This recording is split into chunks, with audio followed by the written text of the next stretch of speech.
வணக்கம். நீ எப்படி இருக்க ஆடுது? வணக்கம் குஹன், நான் நல்லா இருக்கேன். நீ என்ன கையில் வச்சிருக்க? நான் இவரோட தாத்தா வீட்டில் பார்த்துருக்கேன். இது பேர் பத்தாயம். வீட்டில் இருக்கிற பொருட்கள்லாம் உள்ளே வச்சோன்னா பத்திரமா இருக்கும். இதில் என்னெல்லாம் வைக்கலாம்? இதில் வீட்டில் இருக்கிற பாத்திரம், நம்மளோட விளையாட்டு சாமான், நெல், அரிசி, கடலை எல்லாம் வைக்கலாம். இது விவசாயி வீட்டிலலாம் நிறைய இருக்கும். வேற எங்க இருக்கும்? இது கோயில் பூஜை சாமான், அப்புறம் திருவிழா பொருட்கள், கடைக்காரர்களோட பொருட்கள் வைக்க உதவும். அந்த காலத்துலலாம் ராஜாக்கள்லாம் பொன் பொருட்கள்லாம் பத்தாயம் உள்ள வச்சிருக்காங்க. நீ சொல்றது பார்த்தா அது ரொம்ப பெருசா இருக்கும் போல. பத்தாயம்ல வேற வேற வடிவட்டும் அளவும் இருக்கும். ஆமா, இதுல எதுல வச்சு செய்வாங்க? இது அப்ப மரத்துல செய்வாங்க, இப்ப இரும்புல கூட செய்வாங்க. இப்ப எனக்கு ஞாபகம் வருது.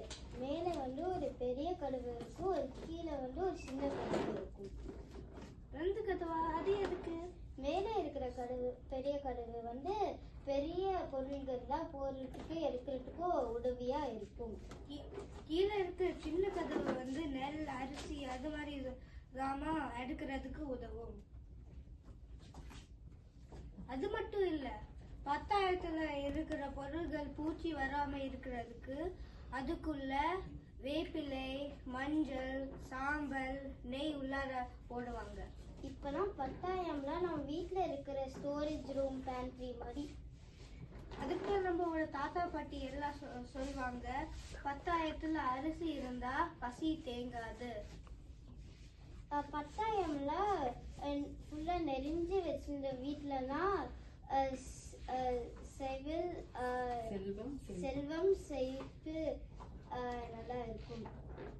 அஞ்சு கூட வந்தாலும் பத்தாயம் காப்பாத்தணும்னு சொல்லுவாங்க. சரியா சொன்ன வடவன்.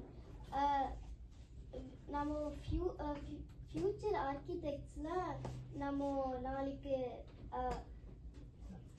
நம்ம புது வீட்டுல கட்டுற பொருளாக நம்ம பட்டாயம் மாதிரி பொருள்கள்லாம் கொண்டு போகணும்.